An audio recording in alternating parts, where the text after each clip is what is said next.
Ok,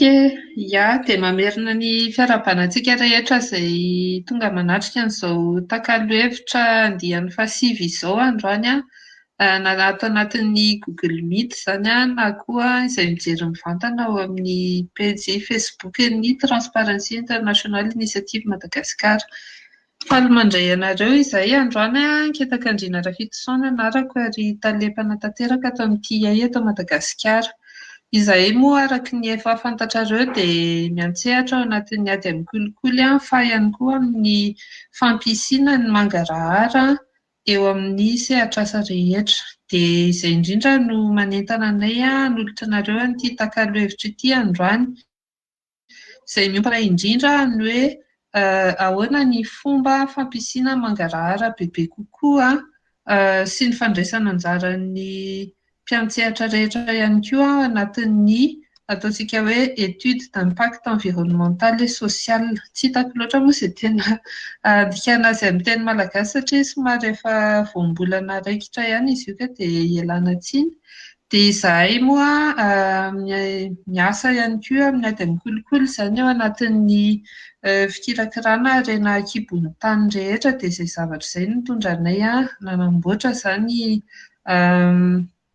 fikarohana kely entina anaovana ady sisika amin'izay hoe fampisiana mangarahara bebe kokoa izay sy fampandraisana anjaran'ny olon-drehetra ao anatin'io processus na EUS io. Dia izay no ela fa hafaliana ho ahy ihany koa no manolotra ho antsika rehetra izany n'Andriamatoa Valérie Ramaherson izay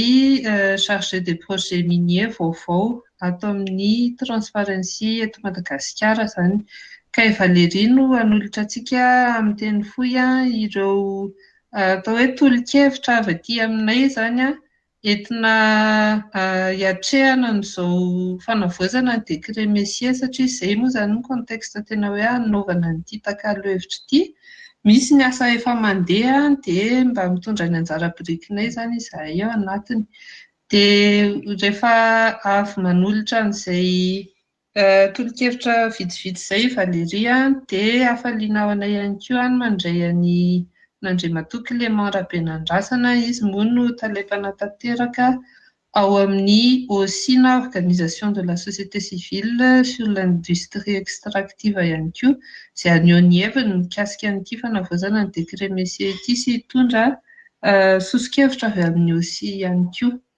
Dia izay tompoko ny teny fampidirana mankasitraka anareo na maly ny antso dia mino fa mbola hisy namantsika maromaro koa hiditra eo fa dia mirary antsika hanao takalo-hevitra mitondra hevitra izay ngamba tsy taiko izay ilazana azy fa manentana antsika sahady aneo hevitra izany rehefa avy eo satria izay no mahatakalo-hevitra azy tsy hoe izahay ihany no hiresaka eto fa antsika rehetra. Misaotra indrindra tompoko dia ameko anao Valérie ny fitenenana.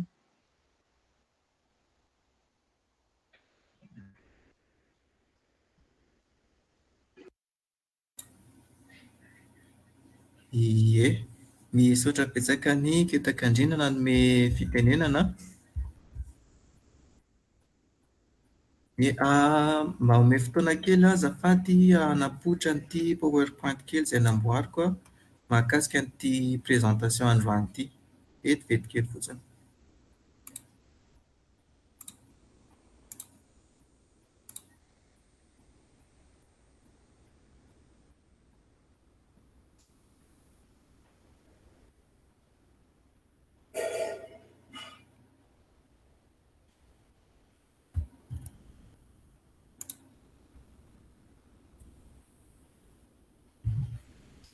Ie, iny ary. Ity présentation ity moa izany amin'ny teny frantsay fa izahako asiana fandikana azy amin'ny teny gasy ihany rehefa mandeha ny présentation.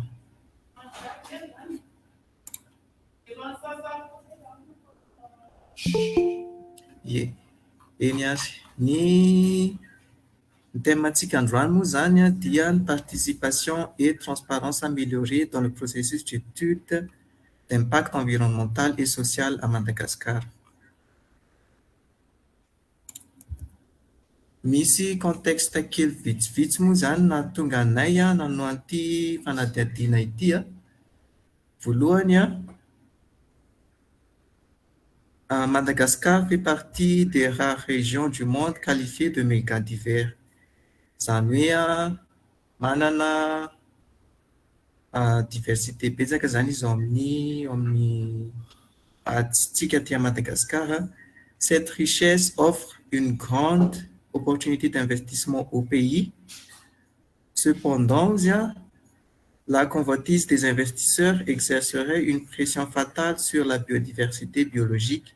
et l'endémicité inégalable de l'île. Zany hoe marina fa manana richesse betsika eto Madagasikara fa kanefa ny investissement izay tonga eto amintsika mety hiteraka fahasimbany ireo karazana biby sy voninkazo endémique misy eto Madagasikara. Manarak'izay la loi numéro 2015-03 du 19 février 2015 sur la charte de l'environnement pose les mesures de gouvernance environnementale par la mise en place du processus d'étude d'impact environnemental et social. Et cette charte de l'environnement dit également que le décret portant mise en comptabilité des investissements avec l'environnement, NA, décret Messier, fixe les règles et processus applicables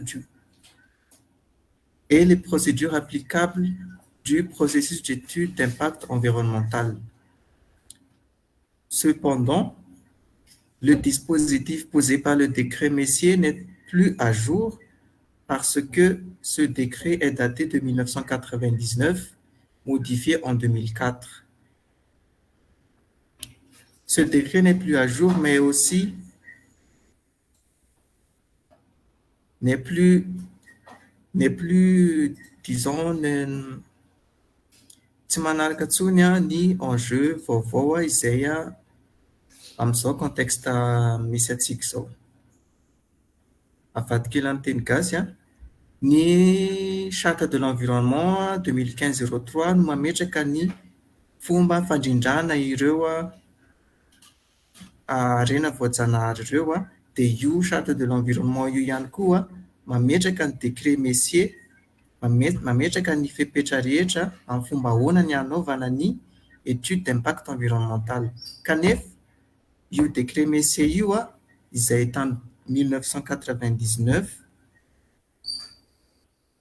modifié tamin'ny 2004 no zany hoe efa lany daty io décret io, nefa ity charte de l'environnement ity vao no adoptena tamin'ny 2015.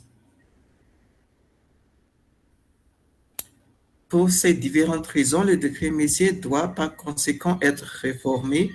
et mis en adéquation avec les principes internationaux de bonne gouvernance environnementale afin de garantir au pays un développement réellement durable. Zany hoe mila avaozana zany ity décret Messier ity satria efa lany daty araka ny resantsika teo mba hahafahana manaraka an'le afampandrosoana à long terme zany. Ireto ary misy statistika kely vitsivitsy izay manamafy ity contexte jerentsika ty androany ity. Madagascar concentre près de 5% de toutes les espèces de faune et de flore de la planète, dont 80% lui sont endémiques. Deuxième statistique, Madagascar a perdu 1,075 million hectares de forêt en 10 ans, soit une moyenne de 107 500 hectares par an. Conséquence, les surfaces forestières ne représentent plus aujourd'hui que 12% de la superficie du pays. En date du 30 janvier 2021, l'ONE a délivré 940 permis au total depuis 1998 et depuis quelques années, Et sur ces 940 permis environnementaux, seulement 10% au maximum de ces projets ont pu faire l'objet d'un suivi et d'un contrôle systématique par l'ONE. Et depuis quelques années, on remarque des contestations de plus en plus fréquentes sur les projets qui ont pourtant fait l'objet d'une étude d'impact environnementaux. Raha atsorika amin'ny teny gasy a, ny eto Madagasikara zany a, 80% ny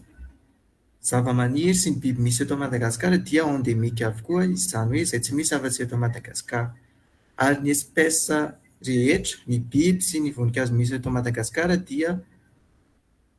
5% ny ireo biby rehetra sy voninkazo misy eran-tany. Madagasikara dia ny ala eto amintsika Madagasikara dia nandritran'izay folo taona izay dia niena 1 million d'hectares eo. Zany hoe 100 000 hectares isan-taona zany hoe may ny ala eto Madagasikara. Manarak'izay miisa 941 permis environnementaux navoakan'ny ONE nanomboka tamin'ny 1998 ka hatramin'ny 2021. Kanefa 10 isan-jaton'ireo projet izay nahazo permis environnementaux ireo ihany no vita suivi fanaraha-maso sy contrôle avy amin'ny ONE. Ary nandritra ny fotoana vitsivitsy izay dia betsaka zany ireo karazana grevy izay hita eny amin'ny toerana misy karazana fitrandrahana, nefa ireo fitrandrahana ireo dia nahazo alalana tamin'ny ONE, nahazo permis environnementaux. Ohatra an'izay ny any Bartoliara, ny Tsikoma Ambilobe, ny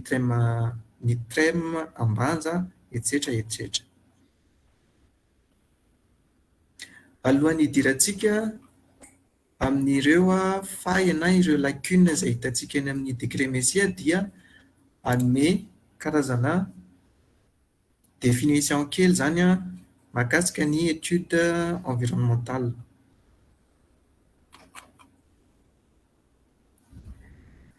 Selon les termes du décret Messier, les projets d'investissement public ou privé soumis ou non à autorisation ou approbation d'une autorité administrative susceptible de porter plus ou moins atteinte à l'environnement doivent faire l'objet d'une étude d'impact. Ces études d'impact peuvent se présenter sous deux formes, soit une étude d'impact environnemental, soit un programme d'engagement environnemental, PREE.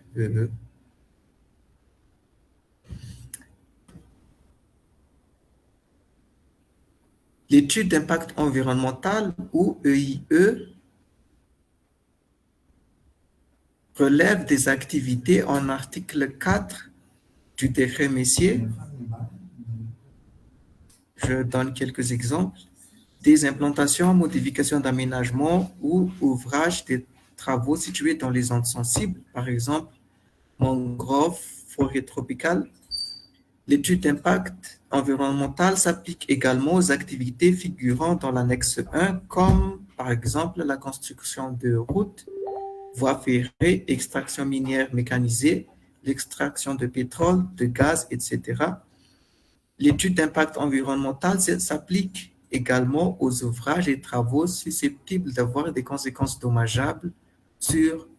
l'environnement. Et l'autorité administrative qui prend en charge de cette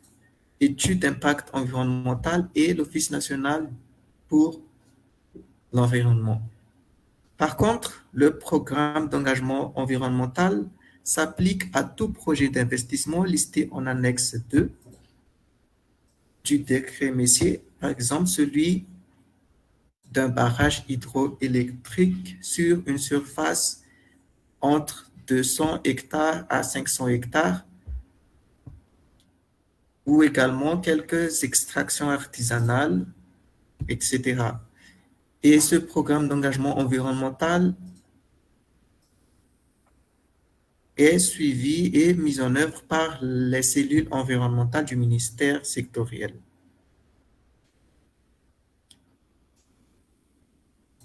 Avadika kely amin'ny teny gasy ny tetikasa rehetra izay tsy maintsy mangataka lalana na tsia eny anivon'ny administration zany ka mety hiteraka fiovana izay tontolo iainana zay dia tsy maintsy manao étude d'impact environnemental. Ary misy eo ny karazany anankiroa io étude d'impact environnemental io ny voalohany dia ny étude d'impact EIE izay ny ONE no miandraikitra ny évaluation izy io ny projet rehetra tsy maintsy mandalo EIE zany dia ireo projet rehetra izay implantation na aménagement en ouvrage any anatin'ny zone sensible zany hoe any anatin'ny toerana atsika lazaina hoe saripady ohatra ny atiala, ny forêt tropicale na ny mangrove.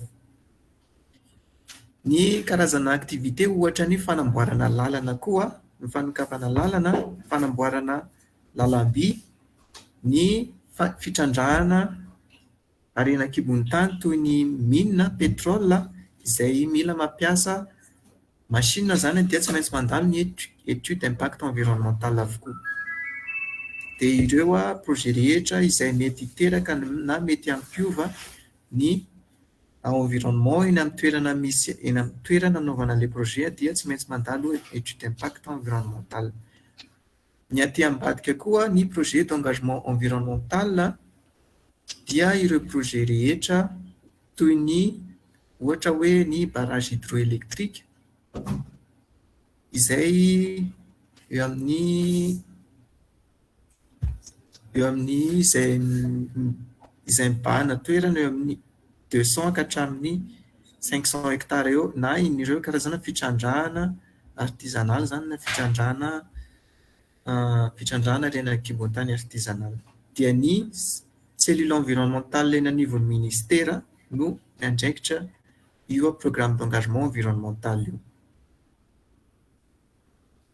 Raha toy izay ny processus d'évaluation environnementale dia andao jerena inona avy ireo lesoka hita amin'io processus d'étude environnementale io eto Madagascar.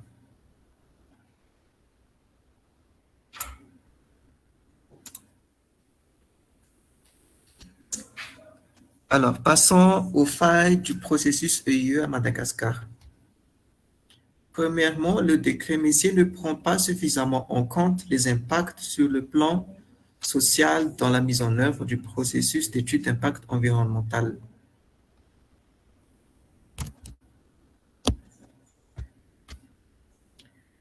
Parmi les premières que l'on peut relever, la plus ostensible des failles du décret Messier à ce jour réside dans le fait que celui-ci est assez restrictif quant à la prise en compte de l'aspect social dans la mise en œuvre du processus EIE. La définition de l'étude d'impact environnemental donnée par l'article 2 du décret Messier en est une première preuve. Celle-ci circonscrit en effet uniquement que l'étude d'impact environnemental est une analyse scientifique et préalable des impacts potentiels prévisibles d'une activité sur l'environnement. L'aspect social est ainsi complètement éclipsé.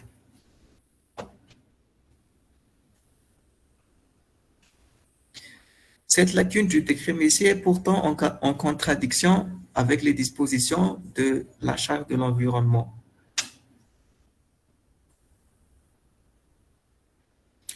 Même si le décret Messier annonce la participation du public dans le processus d'étude d'impact environnemental,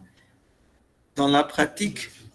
les propres lacunes et l'inefficacité avérée de cette procédure de participation du public à l'évaluation environnementale des projets d'investissement confirment ces faits. En effet, nous pouvons voir qu'il existe des résistances de plus en plus affichées par les populations locales ces dernières années envers des projets qui ont pourtant fait l'objet d'une évaluation environnementale, cas du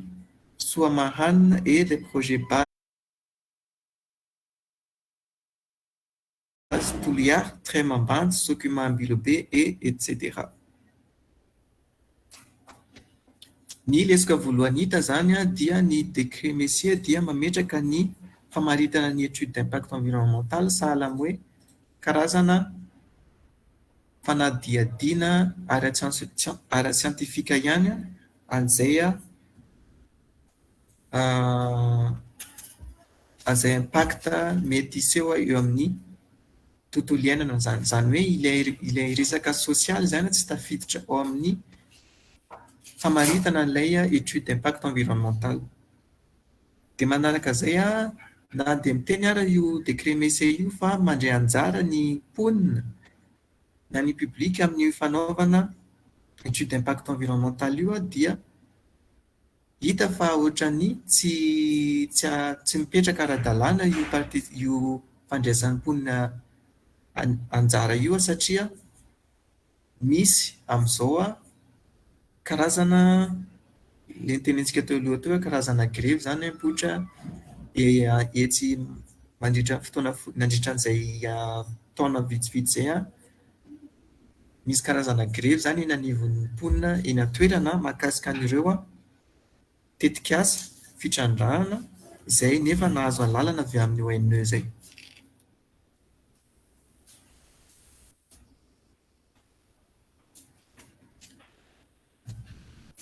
Deuxième faille, deuxième lacune que nous avons pu trouver dans l'étude d'impact environnemental à Madagascar, il existe un certain nombre de flous juridiques dans la mouture actuelle du décret Messier. Les imprécisions autour de la mise en œuvre concrète du processus PRE, c'est un même programme d'engagement environnemental, en constitue une première illustration. En effet, contrairement au processus EIE qui bénéficie d'un cadre précis, le PREE, lui, souffre d'un manque de cadrage juridique. Ainsi, par exemple, le décret Messier ne précise pas sous quel délai les cellules environnementales des ministères sectoriels concernés doivent évaluer et se prononcer sur un programme d'engagement environnemental soumis par le prometteur. Le texte n'indique non plus nulle part les procédures de recours dont devraient pouvoir jouir les promoteurs en cas de refus d'agrément de leur programme d'engagement environnemental par les cellules environnementales des ministères sectoriels. Enfin, il n'existe aucune mention sur les frais à débourser par l'évaluation du programme d'engagement environnemental.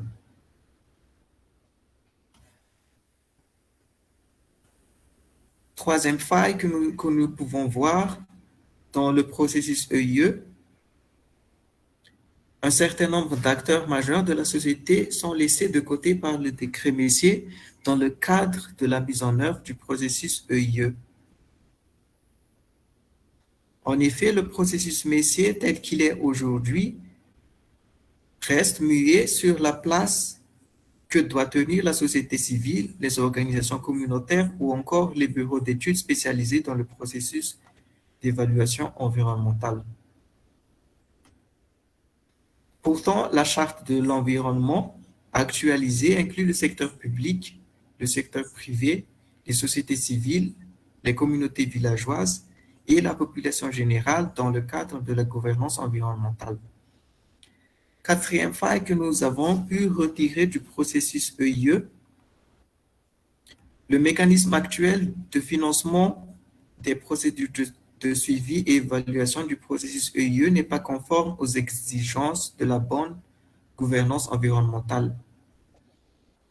Tel qu'il est aujourd'hui, les contributions des projets n'arrivent pas à couvrir les frais d'évaluation,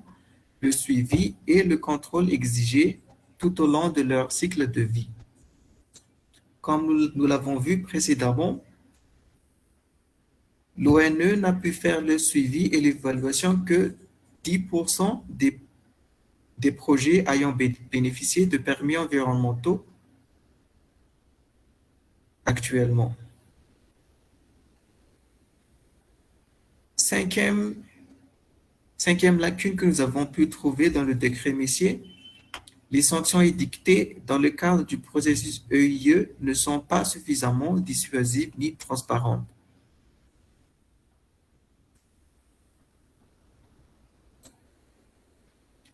En effet, les sanctions qui sont incluses dans le décret Messier ne sont que de nature administrative, par exemple, la suspension ou le retrait de permis, arrêt de travaux, fermeture des locaux, etc. Face à ces failles que nous avons pu énoncer précédemment, passons maintenant aux recommandations. Face à la volonté affichée par le gouvernement et le ministère de l'Environnement et du Développement durable de renforcer prochainement le cadre réglementaire de l'évaluation environnementale et l'octroi de permis environnementaux, nous tenons à saisir l'opportunité pour suggérer que la réforme entrevue prenne en compte les recommandations suivantes. Notre première recommandation, le décret Messier réformé doit prendre davantage en compte l'aspect social dans le processus EIE. À cet effet, les dispositions du texte réformé devront, par exemple, prévoir qu'outre le mécanisme de participation du public à l'évaluation environnementale des projets, l'étude établie par le promoteur devra intégrer une auto-évaluation des impacts sociaux de son projet. C'est-à-dire que l'étude d'impact environnemental devra intégrer la dimension sociale pour s'accorder avec les dispositions de la charte environnementale actualisée. Deuxième recommandation,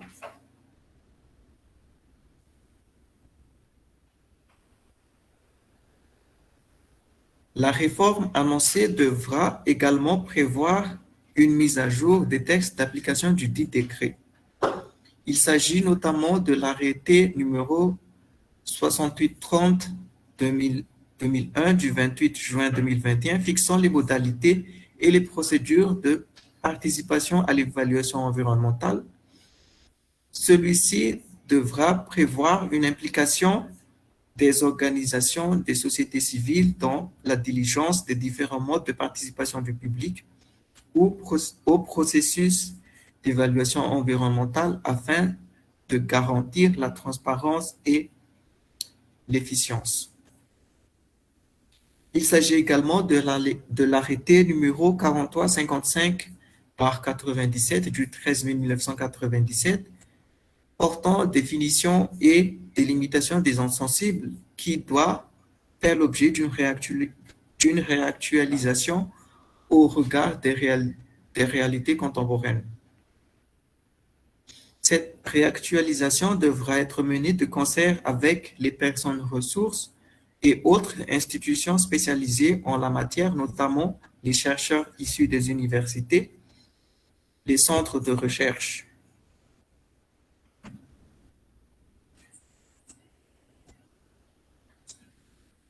Troisième recommandation, la réforme prévue du décret devra considérer également une opportunité pour redéfinir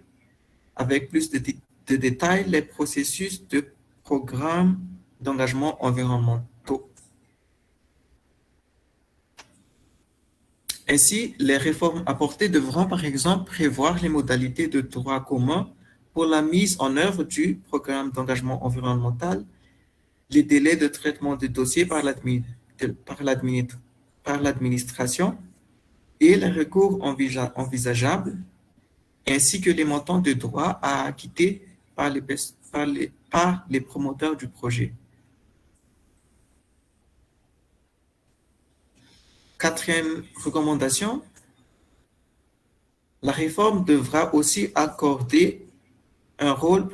plus précis aux acteurs de la société civile, les organisations communautaires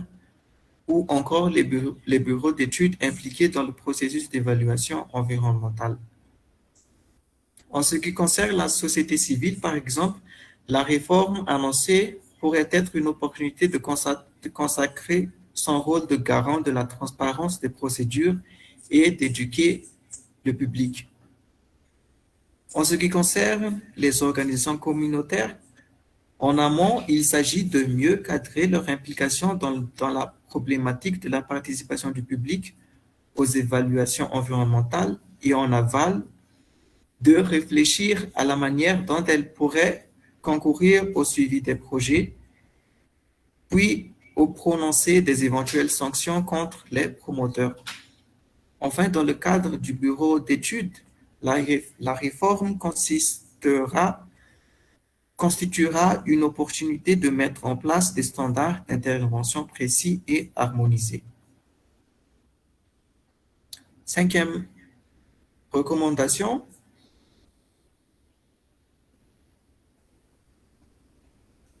afin de garantir l'efficacité de suivi et de contrôle de l'évaluation environnementale des projets tout au long de leur cycle de vie, il serait judicieux d'inclure dans la réforme annoncée la revue des mécanismes de contribution financière exigés des promoteurs. À ce titre, parmi les solutions envisagées, au-delà des frais ponctuels acquittés par les promoteurs en vue de l'évaluation environnementale et sociale de leur projet en début d'activité, il serait sans doute pertinent de modifier la clé de répartition de la fiscalité actuelle pour pérenniser le financement de l'ONE dans le suivi et le contrôle des projets. Cette alternative aurait également le mérite de renforcer l'indépendance et la crédibilité de l'ONE, respectivement vis-à-vis des promoteurs et du public.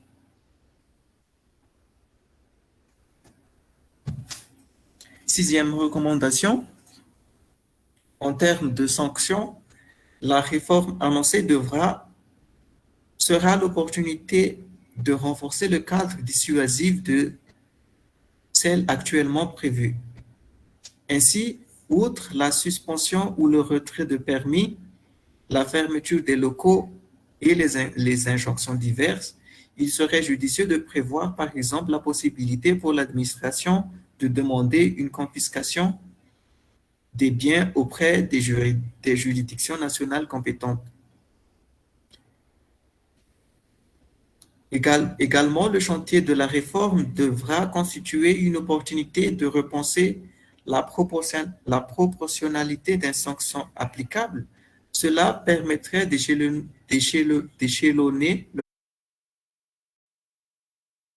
leur portée en fonction de la gravité des manquements observés. Si une sanction d'activité, par exemple, est prononcée en fonction de la gravité des manquements constatés et de l'envergure du projet concerné, il sera possible d'en moduler la portée en prononçant, par exemple, une sanction partielle ou une sanction totale du projet. Enfin, dernière recommandation, la réforme prévue devra inclure par ailleurs une réforme du décret 2003-439 du 27 mars 2023 instituant les cellules environnementales au sein de chaque ministère pour rendre encore plus efficient le processus d'évaluation environnementale. En effet, le texte actuel pêche sur plusieurs volets, à savoir les dispositions actuelles font par exemple que les structures de rattachement des cellules environnementales ne sont pas uniformes dans la pratique, ce qui est facteur d'une grande instabilité structurelle pour ces dernières. Aussi, une des recommandations,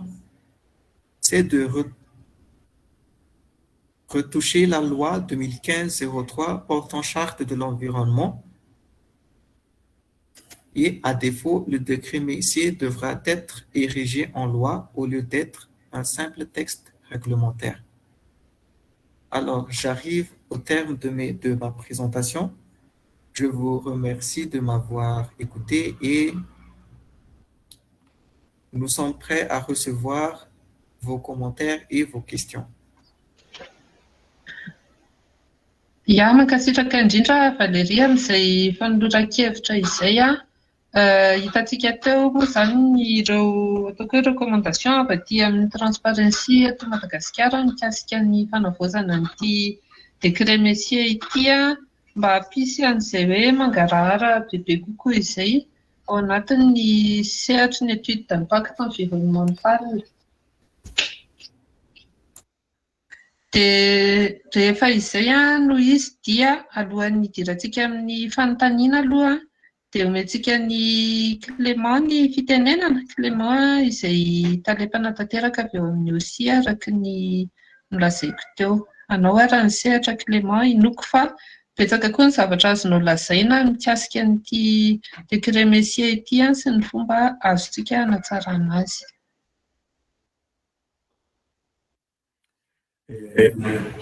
Saotra betsaka kely amin'ny fitenenana.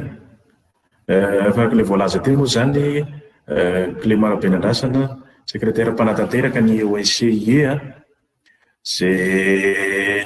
ataoko hoe plateforme vovonana izay misehatra manokana momba ny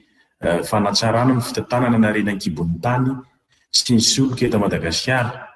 Misy tokambana 12 moa zany ao anatiny dia anisan'izany moa ny transparency. Dia voalohany indrindra aloha zany tena misaotra antsika rehetrarehetra moa zany nanao zava-dehibe zao ataoko hoe famelabelarana androany zao ho antsika rehetrarehetra. Dia faharoa koa zany tena misaotra betsaka ny transparency izay tena hoe nanana finiavana nahavitanana zao atao hoe fanadihadiana lalina mahakasika an'ity décret Messier ity. Tena tsy mireko mihitsy hoe zava-dehibe nahavitanana zao dia namoahana zay ataontsika hoe zay mety zavatra fahalemena ao anatin'ilay décret Messier araka hitantsika teo maromaro ny fahalemena hitany hoe zareo nanao ny fikarohana. Dia eo anatrehan'izay fahalemena zay izay mety mitarika zavatra be dia be ao anatin'ity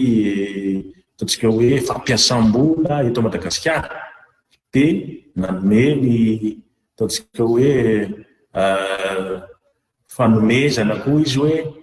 toro lalana zany na rekomandation hoe izao no fomba entina hanatsarana an'ilay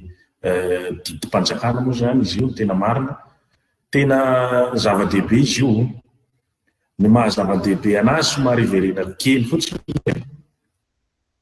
ny mpampiasa vola rehefa tonga eto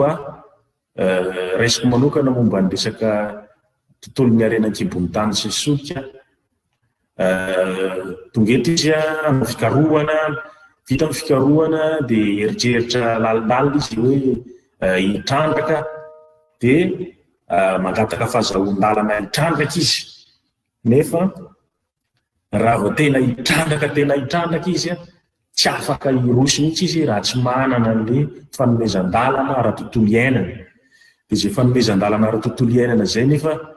miainga ity décret Messier ity no tena lalàna ataoko hoe mifehy azy. Dia zava-dehibe satria ao ny ara-tsosialy, ao ny ara-tontolo iainana izay iarahantsika mahita fa tena io no matetika no mampisy olana eny anivon'ny ataoko hoe voaky ny fotony ny vondrom-bahoaka sy njara-pahefana satria betsaka ny zavatra mazava amin'ny olona izay mety tsy takatry ny koa araka ny voalaza teo hoe mangarahara moa ny resana anisany atao hoe titre ao anatiny dia matetika zany izay fangaraharaana zay zany matetika tsy hita soritra ao anatin'ilay dingana rehetrarehetra ahazahoana an'ilay fahazahoan-dalana ara-tontolo iainana. Dia izy io zany misy ambaratonga be araka ny efa voalaza teo daholo ny atao hoe fahalemena ao anatin'ilay izy a, dia tena tsara tokoa, tena andeha lalina hoe omena izay tokony andraikitra mba ahafahany mandray fanapahan-kevitra hoe tokony roso amin'ny fanatsarana ity degré métier ity, satria anisany miteraka olana goavana. Efa nanao koa ny fiarahamonim-pirenena zany tamin'ny mars 2000 tamin'ity taona ity, dia Carleton dia izay mifameno tsara amin'ity nataony transparence ity teo anatrehany mampahefana moa efa nilazaina an'izay hoe na ny resaka entimanana ao amin'ny ofisym-pirenena momba tontolo iainana izay iarahantsika malala fa tsy ampy ny entimanana, ka raha sanatrian'izany ianao andeha hanao fanjoina, andeha hanara-maso nefa atao hoe fiaran'ilay orinasa no entinao a, manahirana ihany izany a hoe ahoana ny fivoaka ny fanadiadiana rehefa avy eo manahany olona hoe efa voakaraman'ilay orinasa ty ofisym-pirenena ity. Efa voalaza telo izy io omena izay tena tandrify azy mba hahafahany miasa amin'ny tokony izy le ataontsika hoe andry le ofisym-pirenena.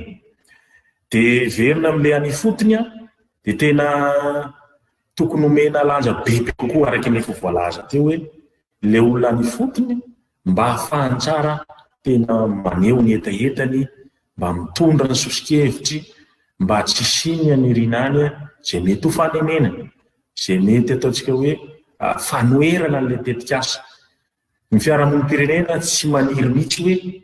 ny tetikasa dia toerina foana, tsy maniry an'izany ny fiarahamonim-pirenena, fa ny zava-misy ny ahitantsika anazy fimenomenomany olona dia natarika amin'izay zavatra izay. Ka tsika moa samy mety misy sehatra tsy miankina ao fiarahamonim-pirenena izay voakasika manaraka an'izao a, fotoana angamba zao tena hidirantsika fanavaozana n'ity atao hoe didim-panjakana ity. Dia aminao iara-isalaitsika efa natomboky ny transparence izy ity a, dia efa nanao koa ny teny amin'ny Carleton dia tokony hamafisina mafimafy kokoa zany a, atao hoe ahitaky amin'ny tokony andraiki-panjakana hoe tokony hojerevana manokana ity décret métier ity. Efa nanao ihany moa zany tamin'ny 2020 fa hatramin'izao ohatrany tsy misy tokony tsy mazava hoe makaiza indray ny lalan'le fanavaozana. Dia izay zany mbola anatin'le mangarahara foana hoe rehefa mandrafitra zavatra zany tokony atao mangarahara koa hoe iza ny voakasika, makaiza ny lalana hatreto. Dia tena antanina ny tompony andraikitra efa mikarakara zay zao, dia tena tsy mazava mihitsy ilay izy, tokony atao mangarahara na dia hoe manomboka ny fandrafetana ary. Izay ngamba ny ataoko hoe fandraisam-pitenenana voalohany, fanamarenana voalohany ary tena hoe mamamerina ny fisaorana. Dia fiarahamonim-pirenena zany miezaka foana amin'ny anjara andraikitra mpandrify azy, amin'ny mpanolon-kevitra azy, amin'ny mampiambina azy, tena mahataoko hoe baliza azy ary maharorika. Ka fa hitanay zany a, hitan'ny transparence hoe misy zavatra hafa tokony atao, tokony hirosona ao. Saotra betsaka. Ia, mankasitraka indrindra Clément amin'izay fandraisam-pitenenana izay sy faneho-kevitra indrindra tolona iara-manana tokoa izy ity ary manantentsika fa ho raisin'ny tompony andraikitra an-tanana tokoa ireo tolo-kevitra ataontsika ireo. Marihana moa izany fa ity note de plaidoyer izay notontosaina ity dia ho aparitaka mazava ho azy amin'ireo tompony andraikitra mandray anjara ao anatin'izao réforme izao. Dia asaiko amin'izay ary nareo handray fitenenana avy hatrany raha ohatra misy fanamariana. Saotra tompoko.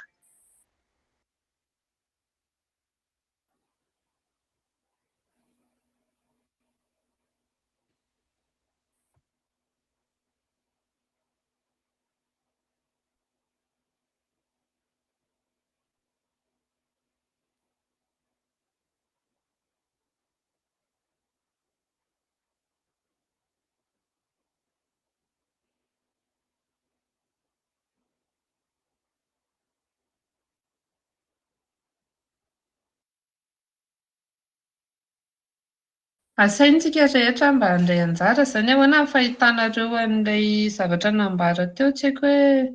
mety misy tokony ampiana ve misy zavatra latsaka.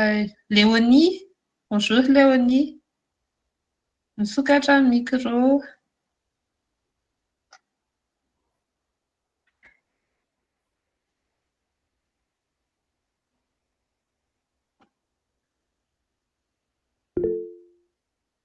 Na tsy mahare Léonie, izaho aloha tsy mahare anao sao dia hoe izaho no tsy mahare. Mahare ve ny hafa? Tena tsy maheno koa? Ie, tsy mandeha ngamba ny micro an'i Léonie, mety afaka hoe mivoaka kely dia miverina miditra monsieur reconnecté angamba. Azafady an.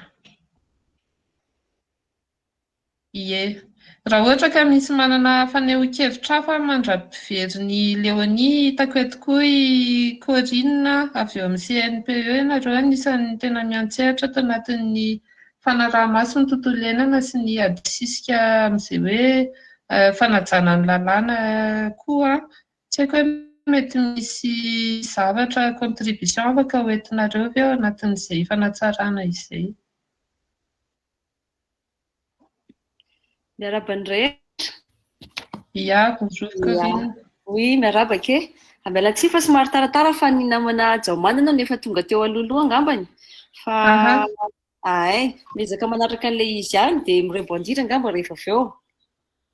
Eny ary mankasitraka. Omentsika ny Léonie fitenenana raha fa efa tafaverina izy io dia rehefa avy eo i Jaomanana raha toa manana fanamariana tamin'izay voalaza teo dia afaka miteny ihany koa.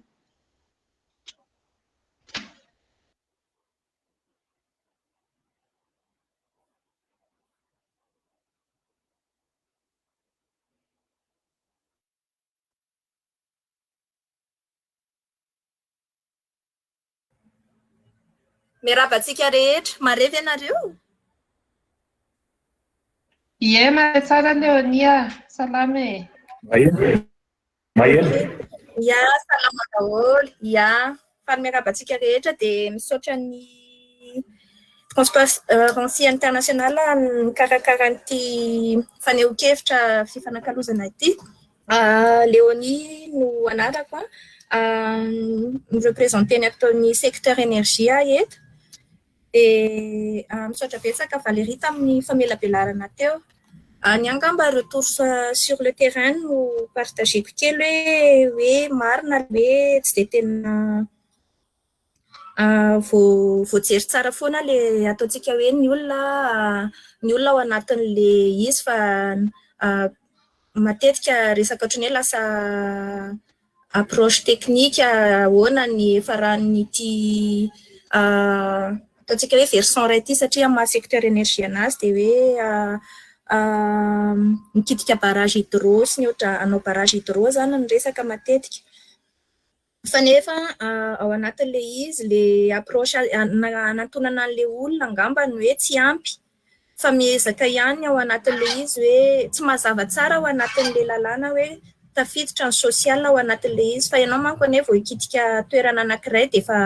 olona izay no voakitika ao anatin'le izy natao ara hoe environnement no eritreretina. Dia mila atao mazava tsara angamba ny araka ny resahana teo hoe mila atao mazava tsara hoe tsy environnemental fotsiny le izy fa social koa tafiditra be dia be. Misy ny hoe plan de gestion environnementale et sociale après hoe tokony ho tanterahan'izay olona hitrandraka le toerana na inona ilay secteur d'activité fa indraindray ilay izy dia mijanona ao engagement théorique. Mila aseho zany any amin'ny raha hoe ho avadika lalàna ny décret messier tokony aseho mazava tsara hoe ahoana marina tokony ho hita taratra zany hoe ity olona ity raha tamin'ny année 1 nandalo tany izahay nanao ny étude ohatran'izao fari-piainany rehefa mipetraka ny projet rehefa avy eo raha ny tokony ho izy tokony hivoatra ny fari-piainan'ny olona io fa tsy hoe vao may ny antitra be na raha ohatra ka nafindra toerana izy na na hoe noho ny fisian'le projet dia satria nesorina teo amin'ny tany nambolena izy dia tsisy ny fidiram-bola ntsony avy eo. Izany hoe mba tsy hijanona ho teorika fotsiny izao reto ny plan d'action ataonay ao amin'le izy ohatr'izao fa any amin'le suivi zany tokony mafimafy mipetraka tsara hoe tena nanao marina ve le olona trandraka eto amin'ity toeranyity rehefa avy eo sa tsy. Ny faharoa arak'izay koa raha ny resaka secteur énergie manokana ny resahana dia misy ny hoe nanavoazana ny Codelec. Efa betsabetsaka zany ireo seuil hoe niova ao anatin'izay hoe seuil d'exploitation ataontsika hoe mpitondra tetikasa. Ka ireny zavatra ireny zany le décret messier tokony ifanaraka amin'ny atao mifanaraka amin'ny fivoaran'izay lalàna mifanaraka amin'ny secteur tsirairay avy fa indraindray mety taraiky lasa na taraiky na tsy voajery akory hoe inona ary le zavatra efa mitranga atao amin'ity secteur ity. Le seuil tokony ny décret messier zany tsy hoe tokony andrara fa nefa kosa tokony ohatrany hoe balizy ahafahan'ny olona tsirairay hoe raha manao an'ity dia tokony mampandroso ny faritra anankiray nefa koa tsy manimba ny tontolo iainana satria rehefa simba io tontolo iainana dia tsisy avenir intsony le olona eo izay fototra ivelomany eo. Ka eo anankiray koa zany hoe ao anatin'ny décret messier ny seuil faritan'ny décret messier zany tokony mazava tsara hoe araka ilay teneniko teo hoe ny secteur énergie ohatra mametraka hoe zao avy ny seuil d'exploitation azo atao. Rehefa mandeha iny seuil iny rehefa avy eo dia hoe raha ity seuil anankiray ity ohatra zao le hoe 200 hectares 500 hectares soumis un projet d'engagement environnemental izy. Raha fironan'ny fahasimban'ny tontolo iainana ve mbola mipetraka izay hoe 200 hectares 500 hectares izay dia tena projet d'engagement environnemental fotsiny dia ampy sa tokony efa handalo EIE kokoa le izy. Izay zao ny amin'ny resaka secteur énergie dia amin'ny ankapobeny tokony any amin'ny vao manao budgétisation ana projet ny olona mitondra tetikasa dia efa atao hita taratra ao izay hoe aiza ho aiza amin'io tetikasany io ny tokony investissement ataony amin'ny resaka environnement. Fa ny olana dia mijanona eo amin'ilay infrastructure na hoe raha hanao barrage dia ity reto avy ny zavatra ho atao fa rehefa avy eo aiza ho aiza tsy tafiditra ao anatin'le projet any akory hoe ahoana ny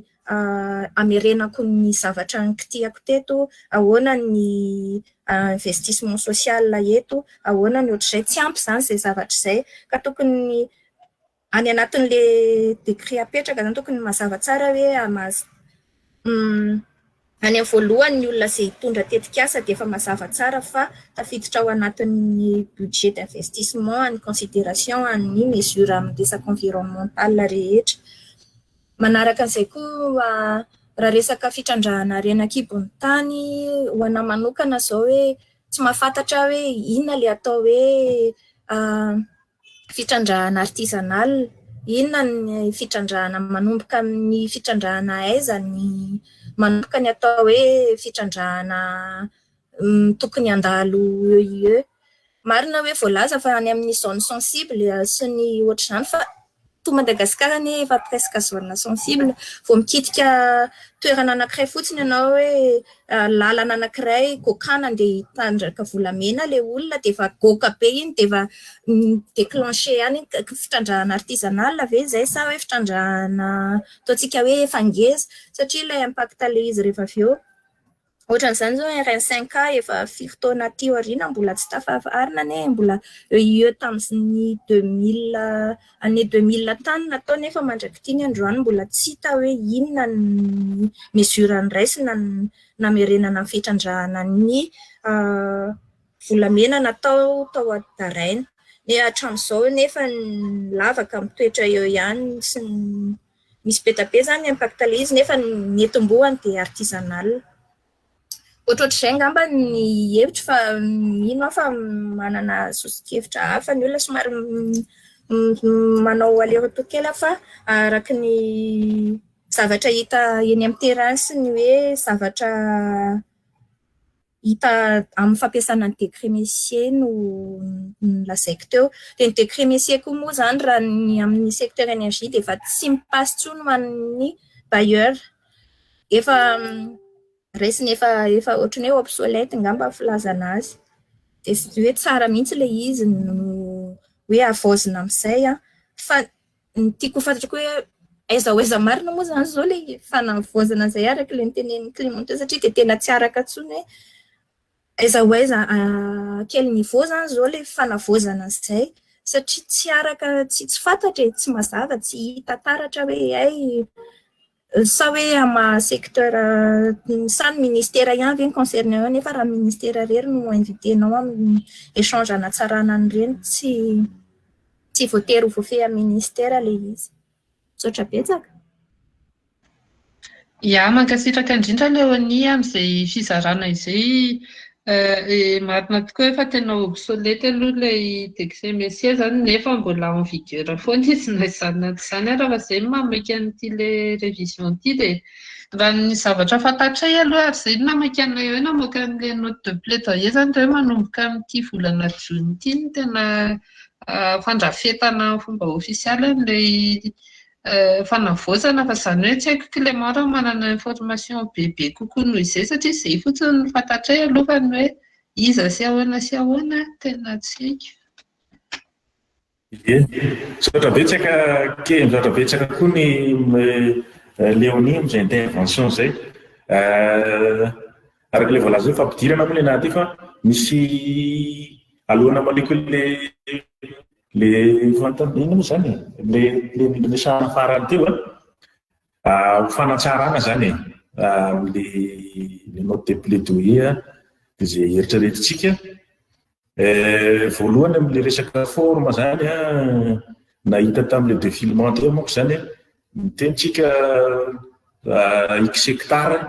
tsara ihany reny rehefa tena manoratra tsika dia misy sorsa mazava tsara. Izay aloha zany ny anankiray satria mora kianin'olona ilay izy raha tsisy sorsa mazava tsara le chiffre avoaka reny. Dia izay zany aloha ny lafiny ataoko hoe forme dia le ataontsika hoe karazana fanampina recommandation koa ngamba zany hoe milamindalina kokoa le comité technique d'évaluation CTE. Ao zany matetika koa zany ao miainga ny fanapahan-kevitra dia ao zany tokony misy recommandation koa hoe fanavaozana zany ny fomba fiasan'le CTE satria raha vao misy zany mahakasika ny secteur anankiray ohatra tena sensible ohatra nefa le mode de prise de décision zany dia hoe la majorité foana nefa misy sensibilité sectorielle ohatra ny resaka rano dia izay tena hitan'ny ministère ny rano tena manimba olona ity manimba vahoaka ity sanatriany zany ka tokony aloha tena journée aloha ny processus fa rehefa tonga le fanapahan-kevitra la majorité foana zany hoe mba omena latitude zany le olona tokony le anatin'le secteur mahafantatra tsara ny sensibilité. Zay zany tokony jerevana amin'le mode de fonctionnement de prise de décision ao anatin'le CTE zany tokony jerevana koa zany hoe anisan'ny recommandation tokony jerevana koa. Dia fa manaraka dia le resaka appropriation ty note ity zany hoe tsara kokoa zany dia hoe le olona voakasika koa zany s'approprier anatin'le note hoe zany tsy midika hoe tsy alefa dian'izao fa afaka atao mandeha foana zany hoe processus foana le plaidoyer hoe nahazo atsika donné avy any intrant ohatra communauté dia nahazo tsika donné avy any DNA dia zay tena nanamafy tokoa fa io ary fa le recommandation any dia tena confirme ho an'reto acteur reto dia tena hoe mampatanjaka kokoa zany le mode de plaidoyer fisiny zay ataoko hoe appropriation ny olona tena voakasika zay na zavatra kely fotsiny ary fa efa tena hoe manamafy an'izay zany a manamafy an'ity note satria ity tsy mety tsy vitany androany fa mety lavalava ny lalana. Dia farany a mahakasika an'le recommandation ihany zany raha fijeriko azy misosokevitra zany hoe le recommandation zany tokony zaraina koa hoe tena ty zany le ataoko hoe urgence satria zao le décret Messia mbola en vigueur foana. Inona zany recommandation tokony hoe amp'izao na dia hoe efa mbola en vigueur ary le texte dia tokony hoe omena foana ny recommandation hoe tena ohatra rehefa hanao consultation publique ny ONE miaraka amin'ny compagnie tokony atao mazava tsara hoe inona le tena hoe inona ty consultation publique ity satria ny olona zany miteny foana ohatrany hoe référendum fandraisany azy zany hoe oui ou non. Dia zao zany anisan'ny recommandation urgente zany amin'ny ONE hoe tena rehefa manao nareo tena tokony hazavao tsara amin'ilay olona hoe inona le atao,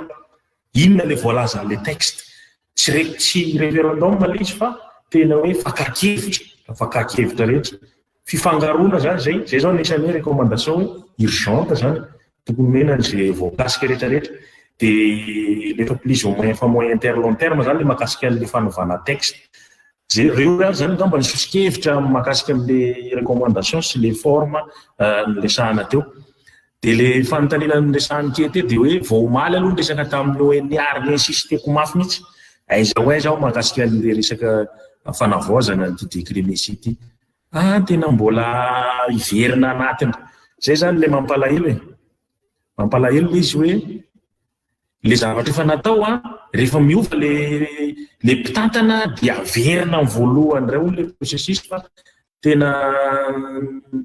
zay zany miova satra miova andrina foana dia lasa manao aller retour be tsika zay ny voalaza le tompona ndraikitra dia mbola anao à l'interne indray moa zany izy dia raha izay dia mety mbola elaela raha fijeriko azy zay ngamba mahakasika an'iny dia misaotra antsika rehetrarehetra. Mankasitraka Clément amin'ireo fanatsarana sosokevitra rehetrarehetra tena mariako fotsiny hoe zay zavatra lazainao anatin'le note aloha satria document narratif mihitsy le izy efa misy source daholo mipetraka tsara zany dia ho ampidirinao anatin'izay sosokevitra nambaranao sy Léonie teo ihany koa zany hanatsarana azy hanatevenana azy. Dia somary kivy koa mare an'izany hoe hiverina hatramin'ny voalohany indray satria tsaroako hoe efa nisy consultant niona tamintsika taperotany iny sa oviana nanavitra dia mbola ho averina indray zany dia mitatra arak'izay ihany ny fotoana nefa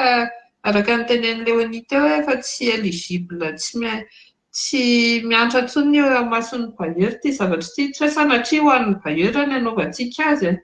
fa efa sininy anankiray tokony manaitra izay hoe mainka ity zavatra ity dia asa mety misy action afaka ataontsika indray ngamba manoloana an'izay zavatra izay satria tokony manao interpellation ihany hoe accéléreo le izy rehefa hiprésente an'ity note ity amin'ny fomba ofisialy. Tsetsatsetsatra tsy aro izay fa mitsokatra ho antsika rehetra izay manatrika ihany koa ny fitenenana raha mbola misy anampy zavatra ianareo manaraka mivantana ao Facebook dia afaka mametraka fanontaniana na manao commentaire dia ho ampitain'ny ekipa eto izany. Keo mba magataka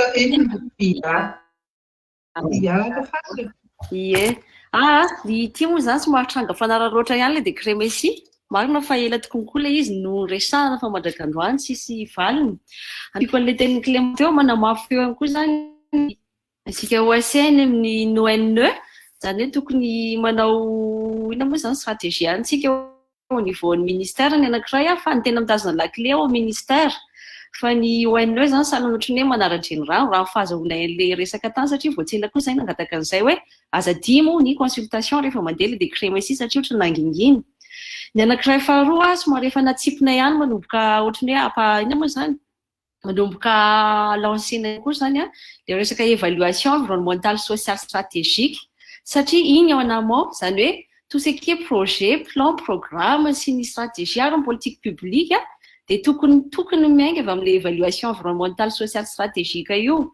Dia tsika nefa izao anao an'ilay ino moa izany le révision an'ilay décret Messi dia sao dia mba fotoana ihany koa izay jerevana an'izay satria ny zavatra tsapa izany izao projet am-panjakana rehetrarehetra izay fantatsika tsara fa ny sinoa saika manao mise en œuvre an'ilay izy dia manana souci ao anatin'izay hoe tokony jerevana sady fotoanany izao afaka hanararotana ihany koa par rapport amin'izay zavatra izay. Ny l'évaluation environnementale sociale stratégique eto marina tsy mahasolo ny étude d'impact akory fa iny en amont au contraire zany izy tokony mifameno amin'ilay étude d'impact na le outil d'évaluation misy regny. Ny anankiray faharoa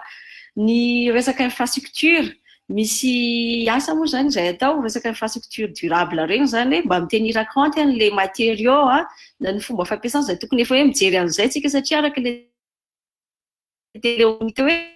ohatrany efa tsy ajour le izy mba toa région dia mba tiana ihany koa ngamba jerenao anatin'le izy ao le resaka zay zao ny amin'ny secteur hafa zany ny olana samy manana ny marodrefiny zareo amin'ny norme. Rehefa nanontaniana ny ONE manana n'le marodrefy ve ohatra ny resaka feo, fofona, loton-drivotra sy ny tariny reny dia miparitaka zany le fomba fijery ohatra ny industrie fotsiny zao dia diso araka ny fiheverana zareo fijery ministère ny environnement ohatra ny fandrefesana ny resaka feo dia izay zavatra zay zany mila jerena hoe tokony mba mipetraka mazava tsara zay ao anatin'le révision an'ity zavatra ity.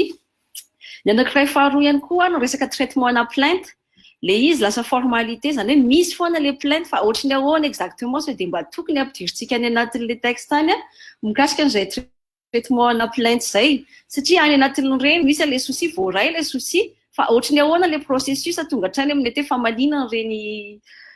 ino moa zany karazana plainte reny dia tsy aiko afaka manampy ihany koa ve Clément na efa voaresaka teo za moa somary tara elana tsiny amin'le resaka processus zany hoe le évaluation mihitsy amin'le consultation publique nanana occasion ngamitsika Clément teo ihany koa ny transparence raha tsy diso tamin'le nikarakarainy SAID sy AVG iny amin'le évaluation hoe lasa fahitana anazy zany dia ohatrany hoe lasa formalité ihany koa zay zavatra zay ka ohatrany efa misy travail melo fa tokony jerena ihany koa ngam'izay partie zay. Zay ny avaty aminay. Afaka miteny kely Jomana? Eny tompoko le fasy re satraiko rinona ya Jomana na avy aty amin'ny CNT ihany. Tsy verenako eky le décret Messi le défaillance fa ny zavatra remarque ny hita hatramin'izay tetetika ihany ny atrika ny consultation publique io ny tena olana indrindra amin'izy io tsy fakan-kevitra le izy hatramin'izay fa fandresegna lahatra panoplie-na données techniques maro be no ndesiny andresy lahatra ny agny fotony fa tegna tokony misy zegny apetraka mazava mba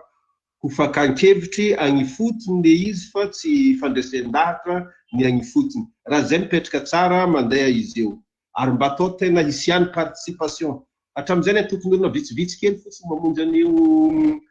consultation publique dia efa vita dia efa tokony mba exigeny le minimum participation vo azo ekegny fa hoe tegna vita ara-dalàgna le consultation publique igny zegny ny amin'igny ny araiky faharoa io ONE mba fa miasa ihany fa ny zavatra hita io le cellule environnementale régionale CR io mbola tsy misy zavatra vita mihitsy napetraka fogna io ny créegny agny au niveau na région rehetrarehetra agny fa tena tsisy raha atao mila jerena mihitsy le autonomisation financière an'izy io mba afahany miasa io ane tegna miandraikitra na dia resintsika hoe unité madinidiniky no anaovana PR fa misy impact be io raha mitambatambatra io ny tegna maro agny amin'ny faritra tsiraikiraiky fo mila atao amafisiny tsara ny jerena indrindra rehefa nieritreretinareo te manakory le clé de répartition fiscale iny participation des promoteurs fa mba misy vola hoentiny le CR miasa. Ny fahatelo tiako tsindriagna ary amina sanction matetiky adigno amin'le sanction le tegna miarana zany hoe akory ny anaovana le dédommagement na récompensation le population victime eo amin'ny resaka fahasalamagna eo amin'ny resaka économique very asa na ino mba mila jereny tsara mihitsy zay dia apiditry rehefa anao i révision de décret Messie atsika misaotra tompoko. Ia, mankasitraka indrindra nareo menadava amin'ny CNPE nitondra an'izay fanazavana sy fanampiny izay tena zava-dehibe mihitsy ny amin'ilay resaka consultation publique izany hitako tena point clé ao anatin'ilay izy angamba tena mila tsy haiko fa nazava-tsaina mihitsy andry zareo tompon'andraikitra hoe ohatran'izao tokoa inge ilay zavatra hita sy tsapy eny potiny eny dia izay ilay hoe lasa formalité ny teny amin'ny Corinne teo tena marina mihitsy dia izay ilay tena tokony adivana izany ho miampy an'ilay hoe 10% an'ireo projet ireo ihany no tena avitan'ny ONE suivi. Kena tokoa misy ny limitation an'ny ONE amin'ny resaka ressources fa na izany raha tsy azo atao prétexte mandavantaona izay zavatra izay ialana amin'ilay obligation. Efa voaray daholo izay resaka statitra nataonareo izay sosokevitra ihany koa tsy haiko mbola misy anampiana ve tsika i Clément sao dia mbola misy ambary efa voalazalaza teo daholo jiany izy fa tena tiako mafisina ilay nitenenike teo hoe tokony manao interpellation tsika mahakasika le tout le processus le révision le décret Messie tena tokony tsy dia ela satria raha fahinomana azy dia ohatran'ny mbola anao le torindray zavatra io nefa ny dégâts mandeha foana ihany zay nge tena manahirana zazo nahina information vao omaly nahina information hoe hieritreritra anao étude d'impact ny tantalo amin'ny raha refa any ambanja nefa fantatsika nefa ny enjeu an'izany zavatra izany nefa mbola anatin'ity décret Messie ity izy ny ianao an'izany tena hoendrakendrana mihitsy tena naheno an'izany somary tena taitra ihany hoendrakendrana zany hoe nanao étude d'impact izy tena hidéclenché nefa fantatra ihany izy efa fantatra hoe formalité maromaro akle voalaza teo tena mila mihetsitsika zany hoe ahoana ny anaovantsika ny interpellation au niveau an'ny ONE ny ministère concerné zay ngamba no hoe tokony maika be mihitsy izay mihitsy no zavatra atao Corinne atao amin'ny chatbox ato no tena efa tokony tamin'ny 2019 mihitsy ty asy ity no natao efa natomboka tany izy ity fa izany hoe tsy miabotiry io moa dia tsy priorité an'ny med hoy izy ilay izy marina tokoa izany ka izay no tsara tokony anaovantsika an'ilay interpellation efa izay ngamba tokony tahaka ny hoe efa tonga dia plan d'action kelytsika izany no amin'ny herinandro mipitry nefa nareo andeha mission any Morondava dia efa hitantsika hoe nandaminana anazy fa tsy maintsy misy zavatra atao tokoa dia misy fanontaniana hafa ve ny ekipa teknika ve sao dia mahita fanontaniana avy eo amin'ny Facebook eo ihany koa na hoe fanamariana nampiana an'izay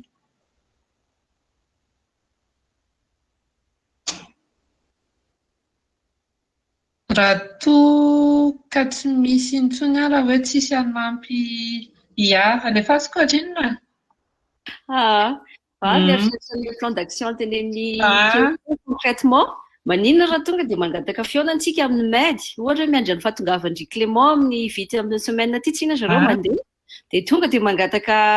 audience tsika ny amin'ny med dia antanina hoe aiza tokoa zavatra io sady mi-interpeller en même temps mety tsara mihitsy ka ary izay moa na izay tato amin'ity ahatra efa nangataka fionana tamin'ny ramatoa minisitra fa tsy nisy valiny mihitsy fa mety hoe rehefa isika miaraka dia mety hisy valiny enganie fa mety tsara izay ka aloha dia hidirana ohatr'izay dia hoentina mihitsy ty le note ty efa amélioré amin'izay fotoana izay dia atolotra azy an-tanana moa comme ça on se rassure. Tena za tena d'accord amin'izay aloha izay ny atao satria lasa matoritory be tsika nefa mandeha ihany atao ambadika tsy atolotra tsika tsy atolotra fa zareo matory ampatoriana tsika ampatoriana tsika izy hoe efa tamin'ny fahelany hoe hoavy zay hanao consultation nefa hatramin'izao tsy eny matsita raikitra izany ie raha toa ka tsisy fanamariana intsony ny fotoanantsika mandeha dia mandeha ihany tsy misy commentaire na fanontaniana voaraiko koa avy any Facebook ihany dia aleo hajanontsika eto angamba aloha ty session androany ity merci Vatsy dia efa misy betsaka hodiniana tsakotsakoiny izay voalazantsika teto androany izay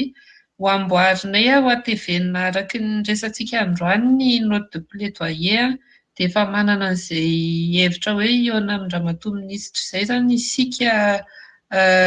amin'ny herinandro dans 2 semaines zany aorianan'io herinandro avy io fa dia mankasitraka be dia be antsika rehetra izay nanatrika androany sy nandray anjara androany dia misaotra indrindra koa amin'ny hevitra tolonkevitra rehetra sy ny fifanohanana ao anatin'izao tsy hita moa fa tolona foana izy ity dia manantena isika fa aomby ny tantana dia izay dia mankasitraka be dia be any Valeriana no fanolorana teo sy ny ekipa teknika izay nampita ny vatana n'izao dinidinika izao dia mandra-piona indray ary tompoko dia amin'ny manaraka indray dia bon weekend sahady veloma daholo veloma daholo